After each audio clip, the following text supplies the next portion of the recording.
Timnas Indonesia hanya mampu bermain imbang 0-0 kala menjamu Bangladesh dalam partai FIFA Matchday yang digelar di Stadion Sijalak Harupat, Kabupaten Bandung pada Rabu 1 Juni 2022. Dalam laga persiapan menjelang putaran ketiga kualifikasi Piala Asia 2023 ini, pelatih Sintayong menurunkan sejumlah pemain andalannya, termasuk Parudin Arianto dan sektor di belakangnya. Namun, satu hal menarik di starting line up pilihan Sintayong. Bermainnya dua penggawa naturalisasi di lini tengah, yakni Mark Klok dan Stefano Lillivali. Namun sayangnya tidak ada gol yang tercipta sepanjang 2 kali 45 menit. Sejumlah pelajaran pun bisa diambil dari laga ini dan berikut 5 pelajaran dari laga Timnas Indonesia versus Bangladesh. Yang kelima, permainan membosankan. Tidak seperti biasanya, Timnas Indonesia asuhan Sintayong menampilkan permainan yang cenderung membosankan di sepanjang pertandingan. Tidak ada kerjasama yang apik yang dibangun antar pemain seperti yang terlihat di pentas Piala AFF 2020 yang lalu. Serangan skuad Garuda bisa dikatakan monoton.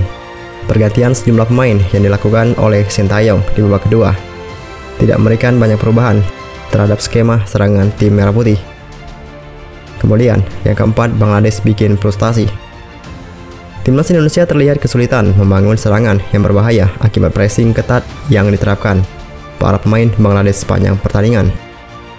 Memang harus diakui, para pemain Bangladesh asuhan Javier Fernandez Cabrera tampil sangat disiplin pada laga ini. Setiap pemain tidak mau terpancing dengan gerakan tanpa bola yang dilakukan penggawa Indonesia. Tidak hanya bertahan dengan sangat apik, Bangladesh juga beberapa kali sempat menciptakan peluang berbahaya untuk mencuri kemenangan. Kemudian yang ketiga, merindukan para pemain andalan.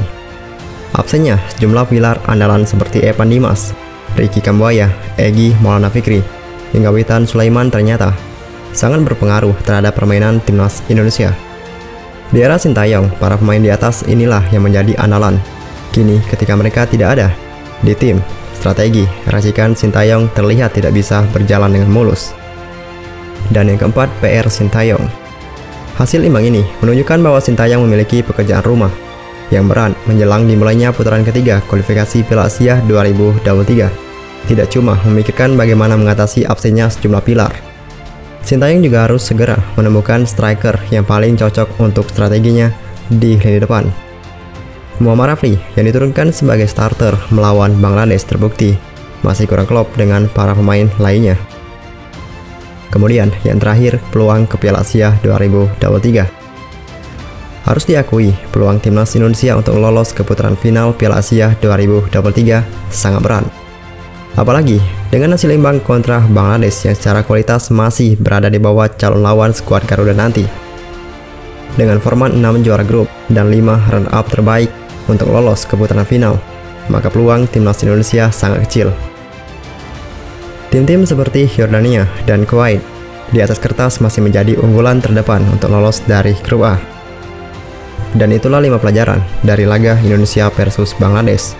Bagaimana menurut kalian? Silahkan tulis di kolom komentar sekarang juga.